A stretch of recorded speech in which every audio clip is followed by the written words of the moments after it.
Hello everyone, welcome to Neso school. पिछले lecture में हमने समझा केमिकल रिएक्शंस क्या होते हैं और केमिकल रिएक्शन से क्या-क्या केमिकल चेंजेस आ सकते हैं।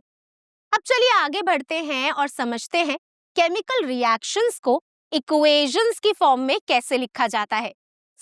हमारे आज के लेक्चर का नाम है इंट्रोडक्शन टू केमिकल इक्वेशंस, जिसमें हमारा आज का एक ही टॉपिक होगा जो है केमिकल इक्वेशंस। इस टॉपिक में हम समझेंगे कि केमिकल इक्वेशंस क्या होती हैं और इन्हें कैसे लिखा जाता है। ये टॉपिक आपकी बुक में यहाँ पर और इसके नेक्स्ट पेज पे यहाँ तक समझाया हुआ है। तो जैसा कि आपको याद ही होगा, पिछले लेक्चर में हमने समझा था कि जब अलग-अलग सब्सटेंसेस आपस में रिएक्ट करते हैं तो बनते हैं कुछ नए सब्सटेंस और इस रिएक्शन को हम बोलते हैं केमिकल रिएक्शन। अब हमने पिछले लेक्चर में केमिकल रिएक्शंस के बहुत से एग्जाम्पल्स भी देखे थे, जिनमें से एक एग्जाम्पल था बर्निंग ऑफ मैग्नीशियम रिबन। हमने मैग्नीशियम रिबन को जब एयर यानी कि ऑक्सीजन की प्रेजेंस में बर्न किया तो बना एक वाइट पाउडर यानी कि मैग्नीशियम ऑक्साइड। अब अगर मैं इस केमिकल रिएक्शन के डिस्क्रिप्शन को लिखना चाहूं तो मैं कैसे लिखूंगी? हम इस केमिकल रिएक्शन के डिस्क्रिप्शन को लिखेंगे सेंटेंस की फॉर्म में, बट ये जो सेंटेंस है ये काफी लॉन्ग होगा। केमिकल रिएक्शंस को शॉर्ट और प्रिसाइज फॉर्म में लिखा जाता है केमिकल इक्वेशंस की फॉर्म में। The simplest way to write the description of a chemical reaction is in the form of a word equation। सबसे सिंपल तरीका है केमिकल रिएक्शन के डिस्क्रिप्शन को लिखने का, वो है वर्ड इक्वेशन की फॉर्म में। बट वर्ड इक्वेशन को कैसे लिखा जाता है, चलिए हम मैग्नीशियम रिबन के एग्जाम्पल के मदद से ही समझते हैं। तो बर्निंग ऑफ मैग्नीशियम रिबन एक केमिकल रिएक्शन है, जैसा कि हम सभी को पता है। तो अगर हम इस केमिकल रिएक्शन को वर्ड इक्वेशन की फॉर्म में लिखेंगे तो वो इक्वेशन कुछ ऐसी दिखेगी। तो आप देख सकते हैं कि वर्ड इक्वेशन में हमने सारे सब्सटेंसेस को लिखा है, यानी कि उन सब्सटेंसेस को मेंशन किया है जिनके बीच में रिएक्शन हुआ है, और जो सब्सटेंस फॉर्म हुआ है उसको भी मेंशन किया है। साथ ही हमने यूज करे हैं कुछ साइंस, जैसे कि प्लस साइन एंड एरो। ऐसी इक्वेशन को हम बोलते हैं वर्ड इक्वेशन। अब चलिए बात करते हैं सबसे पहले उन सब्सटेंसेस की जिनके बीच में रिएक्शन हुआ है, यानी कि मैग्नीशियम एंड ऑक्सीजन की। तो जैसा कि हमें पता है, इस रिएक्शन में मैग्नीशियम और ऑक्सीजन के बीच में रिएक्शन हुआ है। ऐसे सब्सटेंसेस को हम बोलते हैं reactants. Reactants are the substances that take part in the reaction and are written on the left side of the equation। Reactants वो substances होते हैं जो reaction में part लेते हैं और इनको लिखा जाता है equation की left side पे। तो जैसा कि आप देख सकते हैं, इस word equation में present है एक arrow। अब इस arrow की वजह से जो word equation है वो दो साइड्स में बट गई है, left hand side and right hand side. Left hand side पर हमेशा लिखे जाते हैं रिएक्टेंट्स, यानी कि उन सब्सटेंसेस को लिखा जाता है जिनके बीच में रिएक्शन हुआ है। इस रिएक्शन में मैग्नीशियम और ऑक्सीजन रिएक्टेंट्स हैं। इनके बीच रिएक्शन के बाद जो नया सब्सटेंस बना है उसको हम बोलते हैं product. Products are the new substance formed। Products वो नए substances होते हैं जो केमिकल रिएक्शन के दौरान बनते हैं। वर्ड इक्वेशन में दो साइड्स होती हैं, left side and right side. Left side पर लिखते हैं रिएक्टेंट्स और राइट साइड पर लिखते हैं प्रोडक्ट्स, यानी कि जो नए सब्सटेंस बनते हैं उनको राइट साइड पर लिखा जाता है। और यहाँ पर आप ध्यान दीजिए कि रिएक्टेंट्स के बीच में हमने यूज किया है प्लस साइन। प्लस साइन का मतलब होता है कि जो सब्सटेंस है उनके बीच में रिएक्शन हुआ है। जैसे यहाँ पर मैग्नीशियम प्लस ऑक्सीजन लिखा है, यानी कि मैग्नीशियम और ऑक्सीजन के बीच में रिएक्शन हुआ है, जिसके बाद हमने पुट किया है एक एरो। एरो हमें बताता है कि केमिकल रिएक्शन की डायरेक्शन किस तरफ है। तो जैसा कि हमें पता है, मैग्नीशियम और ऑक्सीजन के रिएक्शन की वजह से बना है मैग्नीशियम ऑक्साइड। सो इस एरो की डायरेक्शन है टुवर्ड्स मैग्नीशियम ऑक्साइड। और यहाँ पर हमें एक और बात ध्यान देनी है कि एरो का जो एरो हेड है, it always points towards the product. जो एरो हेड है वो प्रोडक्ट की तरफ ही पॉइंट करता है। सो इस तरह से हम वर्ड इक्वेशन को लिखते हैं। अब चलिए मैं आपसे एक क्वेश्चन पूछती हूँ, क्या हम वर्ड इक्वेशन को और ज्यादा शॉर्ट और प्रिसाइज फॉर्म में लिख सकते हैं? बिल्कुल लिख सकते हैं। अगर हम इन वर्ड्स को रिप्लेस कर दें इनके केमिकल फॉर्मूला से, तो ये इक्वेशन और ज्यादा शॉर्ट और प्रिसाइज हो जाएगी। केमिकल फॉर्मूला के बारे में हम क्लास 9 में ऑलरेडी समझ चुके हैं कि केमिकल फॉर्मूला क्या होते हैं और इनको कैसे लिखा जाता है। तो चलिए इस इक्वेशन को अगर हम रिप्लेस करते हैं इनके केमिकल फॉर्मूला से, तो आप देख सकते हैं ये इक्वेशन और भी ज्यादा शॉर्ट और प्रिसाइज हो चुकी है, जिसमें हमने मैग्नीशियम को रिप्लेस किया है उसके फॉर्मूले से, यानी कि कैपिटल M और स्मॉल g से। ऑक्सीजन गैस को रिप्लेस किया है O2 से, एंड मैग्नीशियम ऑक्साइड की जगह पर हमने उसका केमिकल फॉर्मूला लिखा है जो है MgO।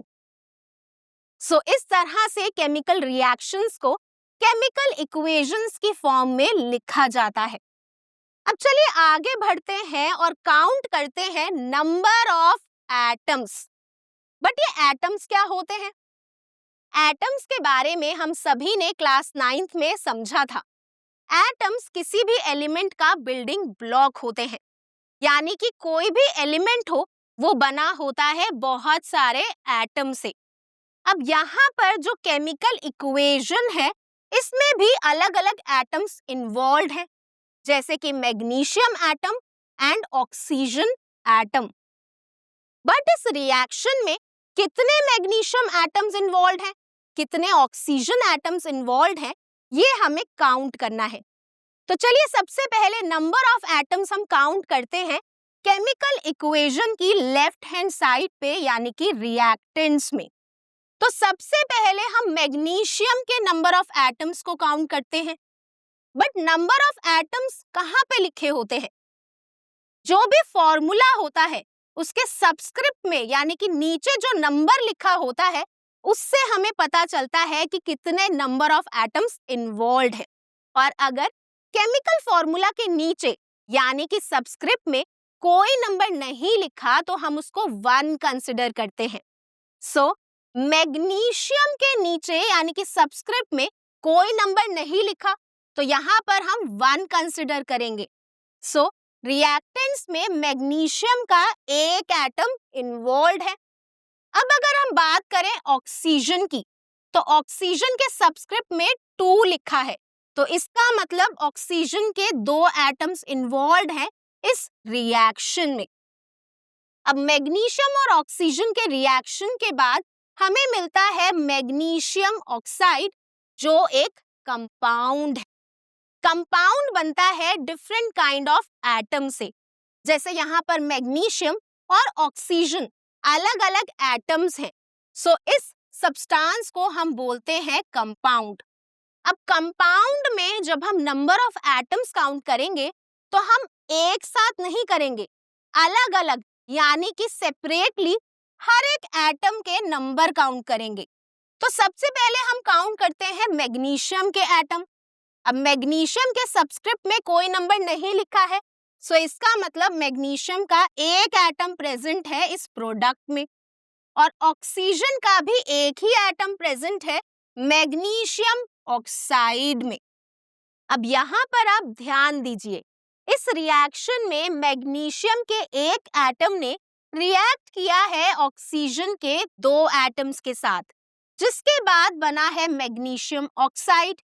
अब इस मैग्नीशियम ऑक्साइड में मैग्नीशियम का तो एक ही एटम है, लेकिन ऑक्सीजन का भी एक ही एटम इन्वॉल्व है।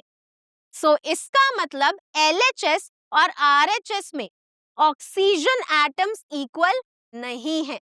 LHS में 2 ऑक्सीजन एटम है और RHS में एक ही ऑक्सीजन एटम है।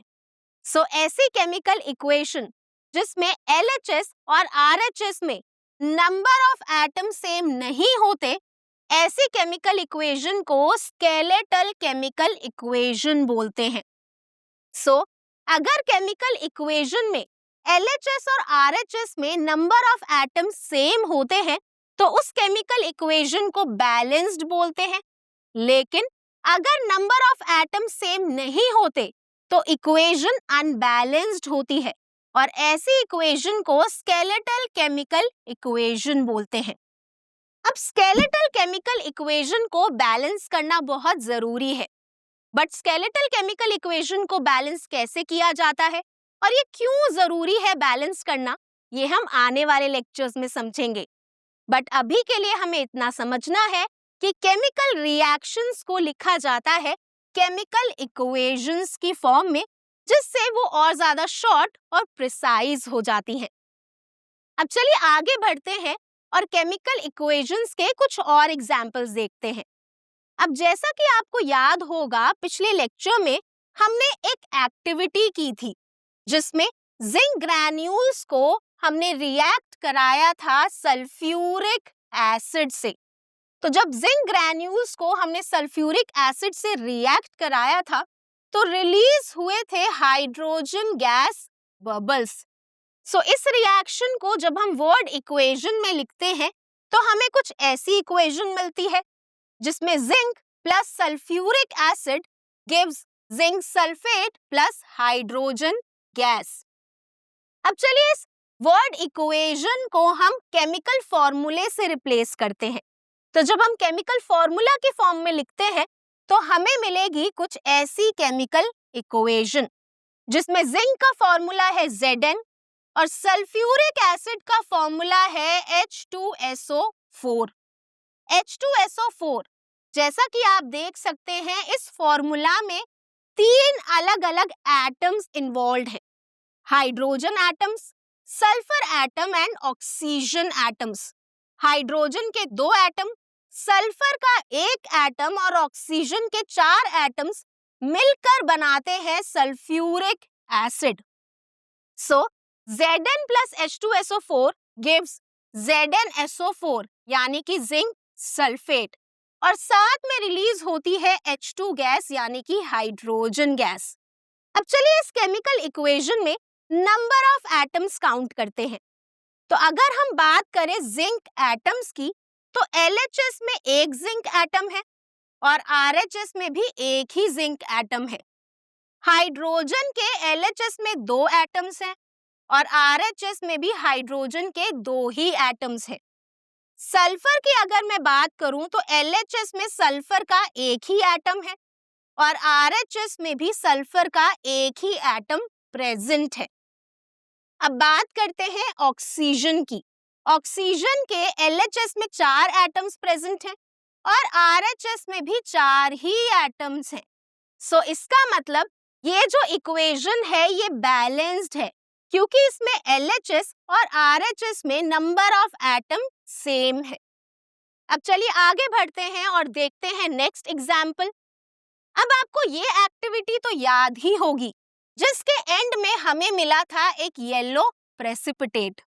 सो हमने पिछले लेक्चर में केमिकल रिएक्शन का एग्जाम्पल डिस्कस किया था जिसमें जब हमने लेड नाइट्रेट को पोटेशियम आयोडाइड के साथ रिएक्ट किया था तो हमें मिला था एक येलो प्रेसिपिटेट जो था लेड आयोडाइड का, और साथ में मिला था पोटेशियम नाइट्रेट। अब जब इस वर्ड इक्वेशन को जब हम फॉर्मूले से रिप्लेस करते हैं तो हमें ये केमिकल इक्वेशन मिलती है जिसमें लेड नाइट्रेट का फॉर्मूला है PbNO3 होल ट्वाइस। अब यहाँ पर आपको एक बहुत जरूरी बात याद रखनी है कि NO3 होल ट्वाइस यानी कि NO3 जो है उसके 2 आयंस प्रेजेंट है होल ट्वाइस का मतलब होता है 2 टाइम्स। सो NO3 यहाँ पे 2 आयंस हैं, प्लस पोटेशियम आयोडाइड यानी कि Ki will give lead iodide यानी कि PbI2, और साथ में बनेगा KNO3 यानी कि पोटेशियम नाइट्रेट। अब चलिए इस इक्वेशन में नंबर ऑफ एटम्स काउंट करते हैं। तो सबसे पहले हम काउंट करते हैं लेड के नंबर ऑफ एटम्स। यहाँ पर लेड के सबस्क्रिप्ट में कोई नंबर नहीं लिखा है, तो इसका मतलब लेड का एक ही एटम इन्वॉल्व है, और RHS में भी लेड का एक ही एटम प्रेजेंट है, तो इसका मतलब लेड बैलेंस्ड है। अब चलिए बात करते हैं नाइट्रोजन की। नाइट्रोजन के कितने नंबर ऑफ एटम्स प्रेजेंट हैं LHS पे? अब यहाँ पर आपको ध्यान रखना होगा कि जो नाइट्रोजन है वो ब्रैकेट में है और ब्रैकेट के बाहर लिखा है 2। इसका मतलब नाइट्रोजन के 2 एटम्स प्रेजेंट हैं। नाइट्रोजन के नीचे यानी कि सबस्क्रिप्ट में जो नंबर प्रेजेंट होता है उसको मल्टीप्लाई करना होगा हमें 2 से। अब नाइट्रोजन के नीचे कुछ नहीं लिखा, तो इसका मतलब हम 1 कंसिडर करेंगे। सो 1 को अगर हम 2 से मल्टीप्लाई करते हैं तो हमें 2 ही मिलता है। सो इसका मतलब नाइट्रोजन के 2 एटम्स प्रेजेंट हैं LHS में। RHS में नाइट्रोजन का एक ही एटम प्रेजेंट है, तो इसका मतलब नाइट्रोजन अनबैलेंस्ड है। अब बात करते हैं हम ऑक्सीजन की।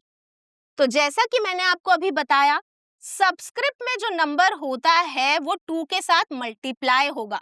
सो यहाँ पर 3 into 2 will give 6, यानी कि ऑक्सीजन के 6 एटम्स प्रेजेंट है LHS में। और RHS में हम क्लियरली देख सकते हैं कि ऑक्सीजन के सिर्फ 3 ही एटम्स प्रेजेंट हैं। सो इसका मतलब ऑक्सीजन भी अनबैलेंस्ड है। अब चलिए बात करते हैं पोटेशियम की। पोटेशियम का LHS और RHS दोनों में एक ही एटम प्रेजेंट है, लेकिन अगर हम बात करें आयोडाइड आयन की, तो आयोडाइड आयन का LHS में एक ही एटम प्रेजेंट है, लेकिन RHS में 2 एटम्स प्रेजेंट हैं। सो यहाँ पर आयोडाइड आयन भी अनबैलेंस्ड है। सो ये इक्वेशन अनबैलेंस्ड है, यानी कि स्केलेटल केमिकल इक्वेशन है। सो आई होप अब आपको क्लियर हो गया होगा कि केमिकल इक्वेशंस कैसे लिखते हैं, नंबर ऑफ एटम्स हम कैसे काउंट करते हैं, और कैसे पता लगाते हैं कि कोई इक्वेशन बैलेंस्ड है या फिर स्केलेटल है। सो इसी के साथ हमारा आज का टॉपिक केमिकल इक्वेशंस कंप्लीट होता है। सो आज के लेक्चर में हमने समझा केमिकल इक्वेशंस क्या होती है और केमिकल इक्वेशंस को कैसे लिखा जाता है। सो आज के लेक्चर के लिए बस इतना ही। अब मैं मिलूंगी आपसे नेक्स्ट लेक्चर में एक नए और इम्पोर्टेंट टॉपिक के साथ। Thank you.